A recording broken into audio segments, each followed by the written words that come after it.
अभी तक रौटेला साहब और हमारा राकेश सिन्हा साहब बहुत अच्छी चीज़ बताया और अभी मैं ये बोलना चाहता हूँ, there are two things I would like to flag. पहला क्या होता है कि ये डॉक्यूमेंट अपडेट प्रोजेक्ट में आप किसी प्रकार की स्टैंडर्ड सर्टिफिकेट मत लीजिए। Standard certificate is not accepted for document update project. ये डॉक्यूमेंट अपडेट प्रोजेक्ट हम इसीलिए कर रहे हैं कि जिसका पुरानी डॉक्यूमेंट्स हमारा पास नहीं है, अगर वहाँ भी हम स्टैंडर्ड सर्टिफिकेट अप्रूव करेंगे तो गलत बात है, उसका पर्यवसान बहुत कठिन होता है। तो इसीलिए कोई भी डॉक्यूमेंट अपडेट प्रोजेक्ट में आप स्टैंडर्ड सर्टिफिकेट मत लीजिए, पॉइंट नंबर 1। पॉइंट नंबर 2, अभी UIDAI हेडक्वार्टर्स ने बहुत सारा प्रेजेंटेशंस बन चुके हैं आपके लिए, सारी ट्रेनर्स के लिए, सारी ऑपरेटर्स के लिए।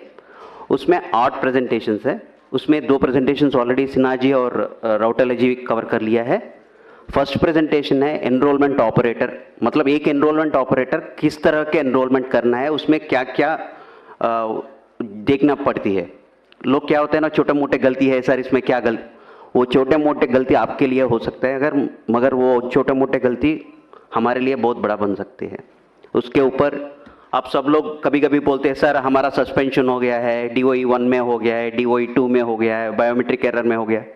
आपको ये सब पता होना चाहिए आपका गलती कितना छोटा है और कितना बड़ा है, इसके ऊपर एक प्रेजेंटेशन है। सेकेंड थिंग, कुछ लोग पूछ रहे हैं कि सर नाम में चेंज करने पर भी रिजेक्ट हो रहा है। अगर मेरा नाम श्रीनिवास है, मैं अजय कुमार बनना चाहता हूँ, ये गलत बात है। वो अजय कुमार बन के क्या कर रहा है आपको मालूम है? वो किसी दूसरे का प्रॉपर्टी को भी लेके जा रहा है। ये ऐसा स्थिति हुआ है ग्राउंड पे। इसीलिए आप जो भी नाम चेंज कर रहे हैं, मतलब श्रीनिवास से कोई दूसरा नाम, कोई दूसरा नाम से तीसरा नाम, ऐसा हो रहा है कि सोचो उस आदमी को सही डॉक्यूमेंट लेके आ रहा है कि नहीं आ रहा है, वो सब सोच लो, उसका पर्यवसान बहुत कठिन होता है। दूसरा ये है कि इसीलिए हमने एक स्टैंडर्ड ऑपरेटिंग प्रोसीजर निकाला है। नाम कितने बार कर सकते हैं, डेट ऑफ बर्थ कितने बार कर सकते हैं, जेंडर कितने बार कर सकते हैं। अगर इसके पर भी किसी का डेट ऑफ बर्थ बार बार चेंज होता है क्या? मगर कोई आदमी आ रहा है, इसका मतलब क्या है? हम तो वो सोचना पड़ेगा ना। फ्रॉड भी हो सकता है, कभी हमने भी गलती कर लिया होगा ना, आंख बंद करके टकाटक मार लिया हो तो गलत हो गया होगा। देखो जो आदमी आ रहे हैं उनका गलती है या हमारा गलती है, ये भी देखो थोड़ा। उनका प्रॉब्लम क्या है वो एसेस करने के लिए कोशिश करिए। सेकेंड थिंग इज, इसके साथ हमारा QC में बहुत सारा रिजेक्शन होता है। आप ये समझते होगी जो हम डॉक्यूमेंट यहाँ से अपलोड करेंगे वहाँ कोई देखने वाला नहीं है, हमको क्या फ़र्क पड़ने वाला वैसा कुछ नहीं होता है। आप यहाँ से जो भी कागज़ भेजते हैं नीचे पैकेट के साथ, वो सारी बैकग्राउंड में वेरिफिकेशन होता है। मैं आपको बोलता हूँ, मानने न मानो आपका बात है, डॉक्यूमेंट होता है, डॉक्यूमेंट को इस तरफ आगे साइड उनका प्रूफ ऑफ आइडेंटिटी होता है। फ़ोन पे बात करते रहे या कोई दूसरे बात करते रहो, उल्टा करके स्कैन करते हैं। मेरे को क्या आता है, वाइट पेपर आता है। ये DOE 1 है, क्योंकि जहाँ पे प्रूफ ऑफ आइडेंटिटी अपलोड करना था आपने सफ़ेद कागज अपलोड किया। ये तो एकदम फ्रॉड है। वो आप गलती से भी कर लिया होगा मगर it has a long lasting effect. दूसरा क्या होता है ना, किसी ने POA डॉक्यूमेंट दोनों दिया था आपको, एक के बाद एक स्कैन करना था, वो भी फ़ोन पे लगे हुए हैं, दोनों डॉक्यूमेंट लिया, स्कैनिंग वैसा हुआ कि पहला डॉक्यूमेंट आधा स्कैन हो गया, दूसरा डॉक्यूमेंट आधा स्कैन हो गया। आप जान ही नहीं देते हैं, वो गलत बात है। तीसरी बात यह है कि ये देखो मेरा 10 उंगलियां है यहाँ पे, ये दोनों में बायोमेट्रिक्स नहीं आ रहा है, मगर आप इसको, कुछ लोग ऐसा समझते हैं कि हाँ ये एक्सेप्शन है, हम 8 उंगली को ले लेंगे बायोमेट्रिक और इसको एक्सेप्शन मानते। ये गलत है, बहुत बड़ा गलत है। इसका 2 उंगली है यहाँ पे, इसका उंगली नहीं है, वो अलग सी बात है, ये एक्सेप्शन बनती है, मगर ये एक्सेप्शन नहीं बनती है। इसके लिए भी अलग सा तरीका है। अगर किसी का रेजिडेंट आपके पास आया, उनका 2 उंगली का बायोमेट्रिक्स नहीं आ रहा है, उसको कैप्चर करना है तो डेटा, उसका प्रोसेस ही अलग है। मगर क्या होता है ना, इसको एक्सेप्शन में डाल देते हैं। It is a fraud once again, क्योंकि वहाँ पे उंगली है, आप इसको एक्सेप्शन मान रहे हैं, कहाँ से एक्सेप्शन आ गया? ये है one more presentation on this particular aspect. इसके बाद क्या होता है, रौटेला साहब ने बताया था कि किसी ने वो आपको फ़ोन पे बोलता है अभी आधा घंटा में आप नहीं करेंगे तो आपका दुकान बंद हो जाएगी, आपका क्लाइंट बंद हो जाएगी। ये सब क्या होता है, आपको मैसेजेस आता है ना क्रेडिट कार्ड्स वगैरह वगैरह में, आगे आधा घंटा में बिजली का बिल नहीं भरेगा तो आपका बिजली काट जाएगी, वो सब फॉल्स है ना, मालूम है ना आप लोग सबको। वैसा ही आपका सिस्टम को कोई एक्सेस कर रहे हैं तो आप एक्सेस क्यों कर रहे हैं, ये गलत बात है, ये भी नहीं करना चाहिए। इसके ऊपर टेक्निकल एस्पेक्ट्स, मतलब जो चीज़ आप करना है, जो चीज़ नहीं करना है, इंफॉर्मेशन सिक्योरिटी गाइडलाइंस क्या है, उसके ऊपर एक प्रेजेंटेशन है। इन एडिशन टू दैट, जो नीचे ग्राउंड पे लोग होता है ना, कभी कभी क्या होता है ना, आपको लगता है ये बहुत ट्रिवियल है, इंटरनेट केबल उस दिन ठीक से नहीं लगाया होगा, बोलते हैं आधार वाले ने आज सर्वर चालू नहीं किया, मेरे को सिस्टम नहीं ऑनलाइन हो रहा है। वैसा भी स्थिति है ग्राउंड पे, छोटे मोटे चीज़ होता है, कभी कभी आपका सिस्टम को रीस्टार्ट करना पड़ता है, एक सर्विस को रीस्टार्ट करना पड़ता है, वो कुछ भी नहीं करते, बोलते हैं आज आधार का सर्वर काम नहीं कर रहे, वो गलत बात है। ये छोटे मोटे, बहुत छोटे मोटे चीज़ है जो हम मोबाइल सब लोग यूज़ करते हैं, अगर कुछ हैंग हो गया तो रीस्टार्ट करेंगे तो काम करते हैं। वैसा कुछ चीज़ें हैं जहाँ पे आपको ध्यान दे के जो आपको 5-10 मिनट में प्रॉब्लम सॉल्व कर सकते हैं। मगर क्या होता है ना, लोग सोचते हैं कि ये गलत हो गया कुछ, आज सिस्टम नहीं चल रहा है, ये भी गलत है। इसके ऊपर एक प्रेजेंटेशन है, टेक्निकल एस्पेक्ट्स, मतलब आपकी क्लाइंट को कैसा देखना है, उसमें छोटा मोटा प्रॉब्लम्स आ गया तो कैसा करना है। तीसरा प्रेजेंटेशन ये है कि आपको हर दिन जीपीएस आपको सिंक करना होता है, मगर क्या होता है ना, कभी कभी जल्दीबाजी में आप जीपीएस कनेक्ट करने के टाइम पे उसका जो समय देना है 30 सेकंड या 15 सेकंड का टाइम देना है, आप नहीं देते हैं। आपका लैटिट्यूड लॉन्गिट्यूड आता है 00 00, लैटिट्यूड लॉन्गिट्यूड कहाँ पे है, इक्वेटर पे है, वो इंडिया में है क्या? जो उस दिन आपने मान लो 300 पैकेट्स कर लिया, 200 पैकेट्स कर लिया, सब खराब हो गया क्योंकि ये इंडिया में नहीं हुआ है। हमको ये मानता है कि हमारा इंडिया का लैटिट्यूड लॉन्गिट्यूड आएगा तो हम प्रोसेस करेंगे, मगर आप 00 लैटिट्यूड लॉन्गिट्यूड ले ले या कोई दूसरे जगह का लैटिट्यूड लॉन्गिट्यूड, ये सब क्या होता है ना, जल्दबाजी में होता है। ऐसा काम बंद करिए, थोड़ा सा 2-3 मिनट का आप टाइम दे दिया तो, सब लोग ऐसा नहीं कर रहे, 1% 2% ही लोग करते हैं वैसा, वो भी जानबूझ के नहीं करते हैं। जहाँ पे टेक्निकल एस्पेक्ट्स पे जान देना है वो नहीं देगा तो ये सब छोटा मोटा एरर्स होता है। ये आपके लिए भी कष्ट है, जो आपके पास काम करने के लिए आया था उसका भी कष्ट है। ये बोलेगा अगर इसके शॉप में जाएंगे तो कभी भी मेरा आधार नहीं आता है, ये भी फैला जाता है तो आपके पास कोई भी नहीं आता है। देखो छोटा सा चीज कितना महंगाई पड़ जाएगी। Now coming back to our original presentation, मैंने इतना सारा बोल दिया, मैंने DOE1 एरर, नाम क्यों नहीं चेंज करना है, जेंडर क्यों नहीं चेंज करना है। कभी कभी क्या होता है ना, आपको मालूम है उसने गलत डॉक्यूमेंट लाया हुआ है, वो बोलता है ज़बरदस्ती करता है आपके ऊपर, ये डॉक्यूमेंट अपलोड करो, आप करते हैं, मगर अगर वो आदमी सही नहीं है तो उसका क्या होता है, उसका रिपरकशन ज़्यादा होता है, आपको देखना पड़ेगा इसको, देख कैसे होगा। उस स्थिति में क्या क्या कंप्लेन, अगर जानबूझ के किया या आपने ज़बरदस्ती में किया, अगर कहीं वैसा गलती काम हो गया तो व्हाट इज़ द रिपरकशंस, मतलब आपके ऊपर क्या क्या पड़ सकता है। ये डराने के बात नहीं है, आपको ये सब मालूम होना चाहिए। शायद अभी तक आपको किसी ने बताया नहीं होगा, इसलिए हम बता रहे हैं। हमारा ये उद्देश्य है कि आप सबको ट्रेनिंग होना चाहिए, ये ट्रेनिंग के पार्ट है, या किसी को डराने का या घबराने का बात नहीं है, वैसा मत सोचिए। अगर आप आधार सिस्टम में काम कर रहे हैं, 3 एक्ट्स आर एप्लीकेबल।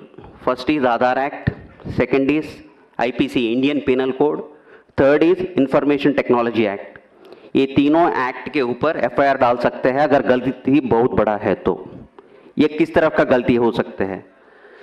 पहला वाले अनऑथराइज्ड ऑपरेटर, अगर किसी सेंटर पे, आधार सेंटर पे आपका बॉस बाहर जाते हुए आपको गम्मी फिंगर दे के जाते हैं, वो यूज करते पकड़े गए तो section 36 and 42 of Aadhaar act, section 66 of IT act, section 419, 420, 468, 471 IPCR चालू हो सकता है। ये इसके कुल मिला के 14 साल हो सकता है। तो ये ऐसा कभी सोचना मत, मतलब अगर किसी ने भी आपको बोलेगा अरे यार मैं भाई 1 घंटा के लिए बाहर रहा हूँ, ये गम्मी फिंगर ले लो, काम करो, मना कर लो, बिल्कुल मना कर लो। वैसा काम बिल्कुल ही नहीं करना है, सोचना भी नहीं है। आपको कभी कभी क्या होता है ना, आपको CSC सेंटर होता है कई सेंटर पे, उस दिन घर में कुछ शादी है, कुछ काम है, क्या करते हैं, हाँ यार सिस्टम लेके घर में करेंगे, क्या फर्क पड़ेगा।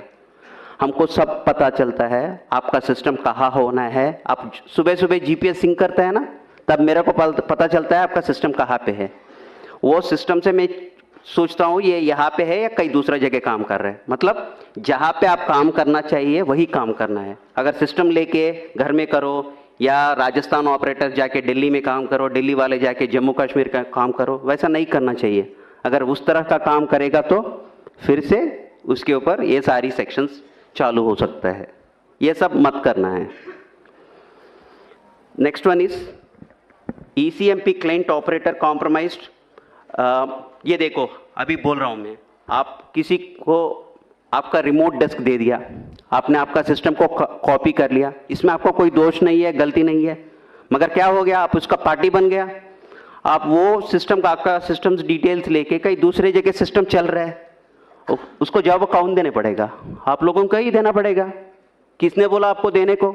आपने उस समय क्यों नहीं सोचा था ये सिस्टम देना है, ये सही आदमी है, गलत आदमी है, कौन है, सोचना पड़ेगा ना उस वक्त। वो भी नहीं करेगा तो भी उसके ऊपर भी इतना सारा सेक्शंस लागू हो जाएगा। अगर आपके पास बहुत लोग आते हैं, किसी ने, मैं आपके पास आया था, मैं अपना POA डॉक्यूमेंट्स आपको दिया था, आपने मेरा आधार पैकेट बनवाया था। अगर आप उस समय एक एक्स्ट्रा जेरोक्स कॉपी निकला या किसी को आपकी पास जो भी रेजिडेंट्स आ रहे हैं उसका आइडेंटिटी इंफॉर्मेशन किसी दूसरे के साथ शेयर कर लिया, वो बहुत बड़ा गलत है। वैसा मत करिए। Section 37 of Aadhaar act is applicable in such case. मतलब आपके पास कोई भी आ रहा है आदमी, उनका जो भी डिटेल्स है, वो पर्सनल डिटेल्स है या एड्रेस डिटेल है, जो कुछ भी है वो किसी के साथ नहीं शेयर करना है किसी भी स्थिति में। वो आरओ पूछेगा, आरओ को बोलना पड़ेगा। इसके मतलब नहीं है आरओ को नहीं बोलेंगे, नहीं। जब इंक्वायरी आएगा आरओ को बोलना ही पड़ेगा। मतलब आपस में किसी दूसरे के साथ वो किसी का डिटेल्स नहीं शेयर करना है। अभी तक सर ने बताया कि फोन करेंगे हम, अगर 5 लोग बोलेगा कि हाँ ये ज़्यादा चार्ज कर रहे हैं, हाँ हो जाएगा, डिसएसोसिएशन हो जाएगा, सस्पेंशन हो जाएगा, फिनेंशियल पेनल्टीज लग जाएगी। ये सब क्यों करना है? जब आपको सरकार ने नोटिफाई किया था इतना ही पैसा लेना है, उतना ही पैसा ले लीजिए ना।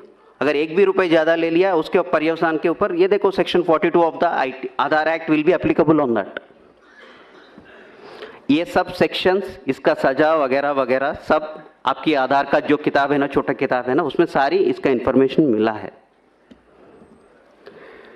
ये देखो, appropriating the identity of an Aadhaar number holder by changing और attempting to change the demographic और biometric information of an Aadhaar number holder.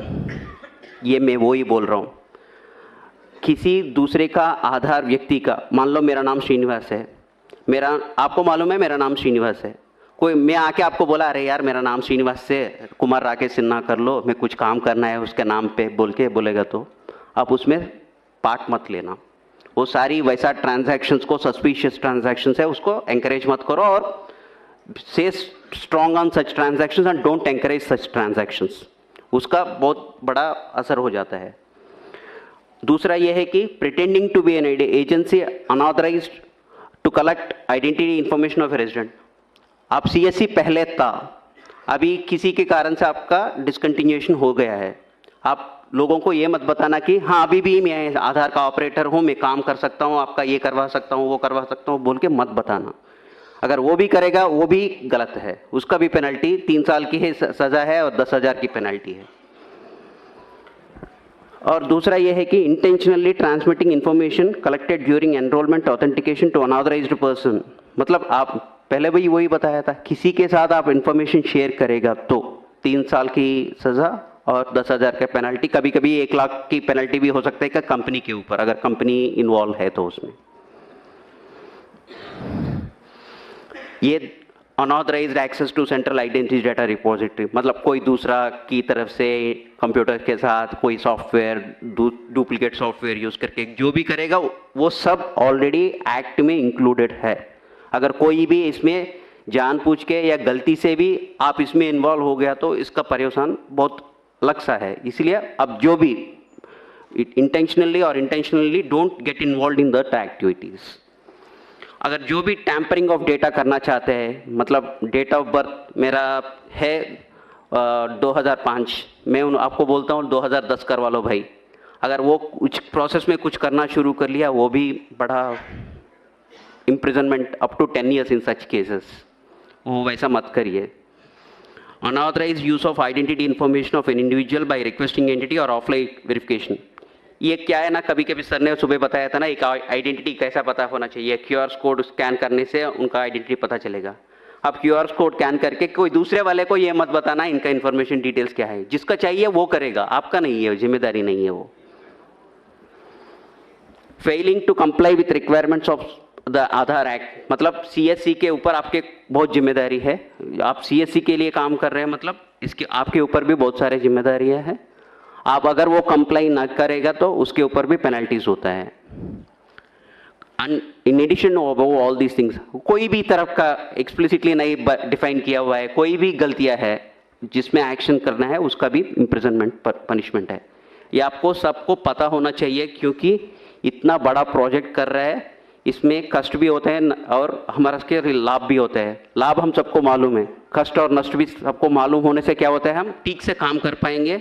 जो हम सोचते हैं छोटे मोटे गलतियां हैं, वो छोटे मोटे नहीं होते हैं, उसका असर बहुत अलग सा होता है. अब तक तो मैं आधार एक्ट का पेनल्टीज बताया था. आधार एक्ट के साथ IPC पेनल्टीज भी चालू होता है कभी कभी. पनिशमेंट फॉर क्रिमिनल कॉन्स्पिरेसी, अगर किसी ने स्टैंडर्ड सर्टिफिकेट दुकानदार वाले से ये करके, हाँ वहाँ जाके स्टैंडर्ड सर्टिफिकेट लेके आइए आपका आधार अपडेट बन जाएगी बोलेगा, वैसा एंकरेज करेगा तो वो भी अलग सी बात है. whomsoever is party to criminal conspiracy to commit an official offense punishable with death or rigorous imprisonment, कुछ भी हो सकता है. अब पढ़ लीजिए, अंग्रेजी पढ़ लीजिए, ये सब इंटरनेट में भी आपको मिलता है. आपको बस ध्यान देना है, अगर इसके ऊपर आप गलती करेंगे तो उसका पर्यवसान क्या होता है. Section 419 punishment for cheating by personation, अगर आप किसी का नाम लेके जाके आधार में अपना डिटेल्स अपडेट करके, मैं वही बोल रहा हूँ ना, मैं श्रीनिवास हूँ, राकेश कुमार सिन्हा बनना चाहता हूँ, वो चीटिंग है. अगर वो भी आप भी जानबूझ के या बिना जानबूझ के भी आप उसमें शामिल हो गया, उसका पर्यवसान सीरियस होता है.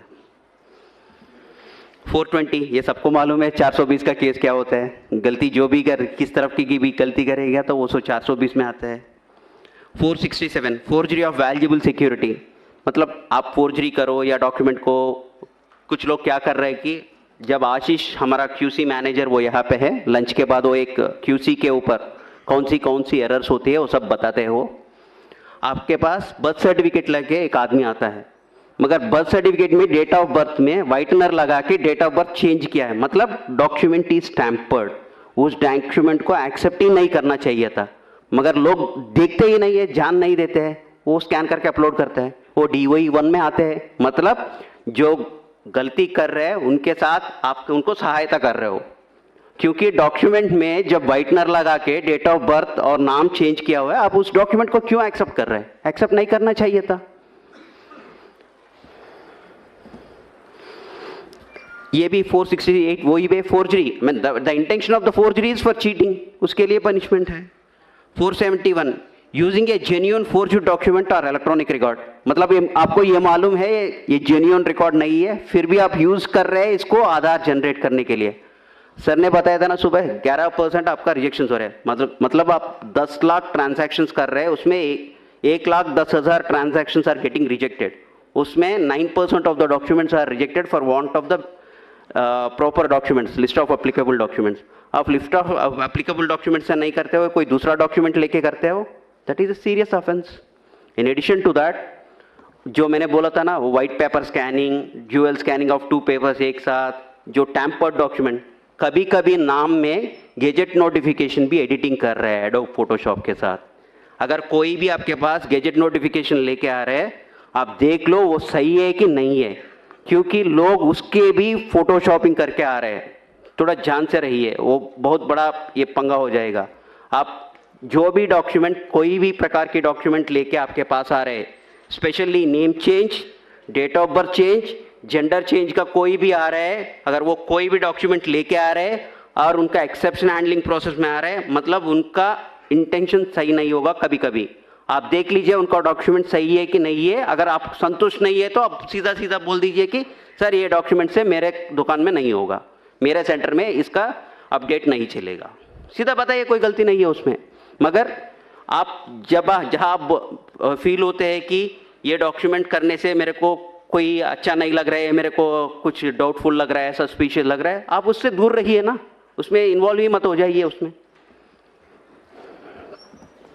नाउ हमने अभी तक आधार एक्ट का कानून का सेक्शन सुन लिया, आईपीसी का सेक्शन सुन लिया, अभी है आईटी एक्ट। ये तीनों एक्ट एक ही साथ लागू होता है। अगर किसी ने गलती किसी प्रकार की भी कर लिया तो तीनों एक्ट एक ही साथ लागू हो सकता है। Section 65 tampering with computer source document, मतलब वही है, कंप्यूटर में स्कैन करके अपलोड कर रहे हैं, वही है। सेक्शन 66 कंप्यूटर रिलेटेड ऑफेंसेस, ये वही है, कंप्यूटर के साथ अगर किसी ने डुप्लीकेट सॉफ्टवेयर बनाया उसके ऊपर काम कर रहे हैं, वो भी एक सेक्शन है। Punishment for sending offensive messages through communication service, आप कभी कभी देख लिया होगा व्हाट्सएप ग्रुप्स में या यूट्यूब वीडियोस में देखा होगा, आप मेरे को 500 रुपये दे दो और मैं आपका DO भी अपडेट करवा लेता हूँ, मैं आपका आधार कार्ड PVC कार्ड बनवा के दे देता हूँ। बहुत सारे वेबसाइट चलता रहते हैं, उसमें आप प्रमोट मत करिए। आप उस वैसा मैसेज कुछ भी आया आप RO को रिपोर्ट करिए, ये आपकी जिम्मेदारी है। वैसा कोई फेक वाला वेबसाइट या SMS या व्हाट्सएप टेक्स्ट मैसेज चक्कर मार रहे तो आपको जिम्मेदारी है RO को इन्फॉर्म करने के, क्योंकि वो इन्वेस्टिगेट करके उसके जो भी एक्शन लेना है वो करेगा। जब तक आप नहीं बताएगा तो, क्योंकि हमको भी सारी चीज़ें नहीं मालूम पड़ता है, आपका जिम्मेदारी भी है हमको बताना है ऐसा काम चल रहा है सर, इसको थोड़ा देख लीजिए सर, ये डाउटफुल केस है। This is one more section. Another section is 66B punishment for dishonestly receiving stolen computer और कम्युनिकेशन डिवाइस। अगर किसी ने आपको बोला है कि आधार किट, आपको मालूम है आधार किट जिम में मिलता है, अगर किसी ने आधार किट कहीं दूसरे जगह से लेके आपको बोल रहे कि ये 1 लाख का किट है मैं आपको 10,000 में दूंगा, लेके काम कर लो, मत करो वैसा, वो भी इसमें पड़ सकता है। Section 66C punishment for identity theft, मैं वही बोल रहा हूँ ना, श्रीनिवास बन गया अजय कुमार, वो तो अलग सी आइडेंटिटी थेफ्ट की बात है। वो मेरा आइडेंटिटी बदल रहा हूँ, किसी का आइडेंटिटी लेके किसी को दूसरे को दे रहा हूँ, कोई डेथ पर्सन का आइडेंटिटी लेके कोई दूसरे को दे रहा हूँ, ये सब थोड़ा देखना पड़ेगा। Punishment for cheating by impersonation using computer source, बस वही है, कोई कंप्यूटर का डॉक्यूमेंट लेके कंप्यूटर के हिस्सा लेके हमने किसी का आइडेंटिटी चेंज करने का, बदलाव करने का कोशिश किया तो that is a very punishable, seriously punishable offence. बस इतना ही है। अब लंच के बाद I would like to introduce my team. Miss Kirti is there. She is the master trainer. She will be taking care of all the enrollment operations and the standard operating procedures and the exception handling processes after lunch. She will be handling it.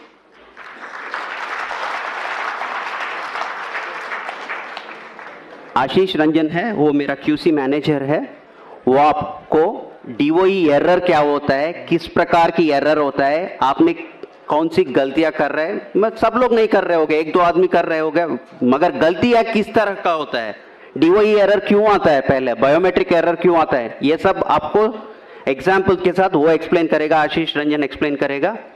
उसके बाद जो मैंने बताया था ना technical aspects, मतलब छोटे मोटे चीजें हैं कंप्यूटर का, वो भी नहीं देखते हैं बहुत लोग, वो देखने का क्या क्या देखना होता है, इंफॉर्मेशन सिक्योरिटी का क्या क्या देखना होता है, वो सब आपको मेरा TTNC टीम वहाँ पे धर्मेंद्र वगैरह है वो लोग बताएगा।